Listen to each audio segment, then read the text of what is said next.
we know the media is biased. We know that they're like crazy bias, and I don't fully understand entirely why, other than I get that the kids that they're graduating from school, and certainly journalism school these days, have a total sort of one-sided bias. I mean, you can't get through school, right, without giving these professors what they want to hear.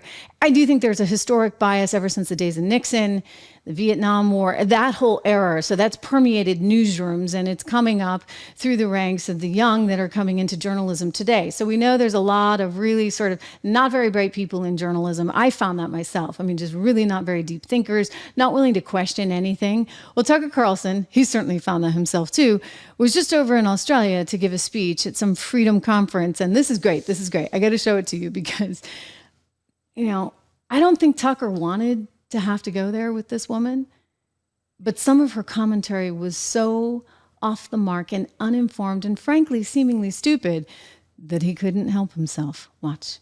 So much for your address today. So you talked a little bit about immigration, and in the past you've talked about how white Australians, Americans, Europeans are being replaced by non-white immigrants in what is often referred to as the Great Replacement Theory. This is the same... Have I said that whites are being replaced? Well...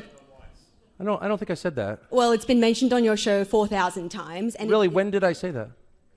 On your show. I said whites are being replaced? You have said that before. Really? Yeah. I would challenge you to cite that, because I'm pretty sure I haven't said that.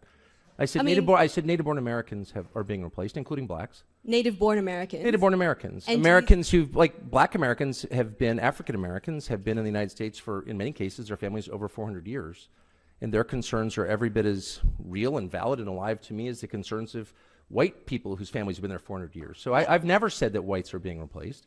Not one time. And you can't cite it. Untrue. So we just met, but when our relationship starts with a lie, it makes it tough to be friends. So well, you've been lying let's about pull my that back. I'm Gallery happy to explain what I do think. So. Well, you actually can't say it because I didn't say it, and I don't believe it. And I'm telling you that to your face, so why don't you just accept me at face value? My concern is that the people who are born in the country are the main responsibility of its leaders. And as noted earlier, when those leaders shift their concern from the people whose responsibility it is to take care of to people around the world to put their priorities above that of their own citizens, that's immoral. And they are being replaced in my country, people who are born in the United States. And the birth rate tells the whole story. They are not at replacement rate. And so the US population is growing because we're importing people from other countries. And my view is that happy people have children, and a functioning economy allows them to do that. And we don't have that. And so you need to fix the economy and fix the culture and make it so that people who want to have kids can. You don't just go for the quick sugar fix of importing new people. Like, that's my position. And if you think that's racist, that's your problem. I never called you a racist. But of course you are suggesting, and well, I must say, one of the reasons people don't like people like you in the media is that you never say exactly what you mean. Your slurs are all by implication, and you're about to tell me the Great Replacement Theory is racist or anti-Semitic, whatever.